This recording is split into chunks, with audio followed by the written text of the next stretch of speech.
கலாமா என்ன என்ன கடை வச்சிருக்கிற? கடையிலேருந்து வாங்கிட்டு வந்தது.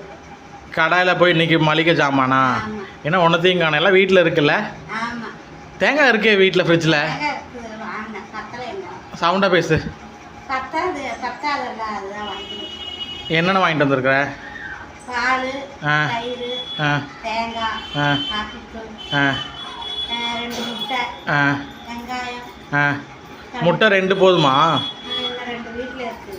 ஓ, இருக்க வாங்கி வச்சுக்குவாங்க வீட்டில். அப்படி தான் இல்லைங்கிறதுக்கு பதிலாக இருக்க அப்படியே வாங்கி வச்சுக்குவோம். ஸோ அதான் வெங்காயம் இந்த வாரம் சந்தையில் வாங்க மறந்துட்டேன்.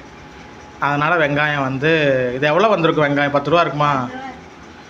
அநியாயம். பட் சந்தையில் வாங்கியிருக்கலாம். எவ்வளோ ஆச்சு இதுக்கு? இதுக்கு 90 ரூபா. இதுக்கே 90 ரூபாவா? கடவுளே. அதான் கடைக்கு போயிட்டு இருந்தால் 100 ரூபா ஆயிருதா? ஆமாம். சரி, ஓகே, பாய்.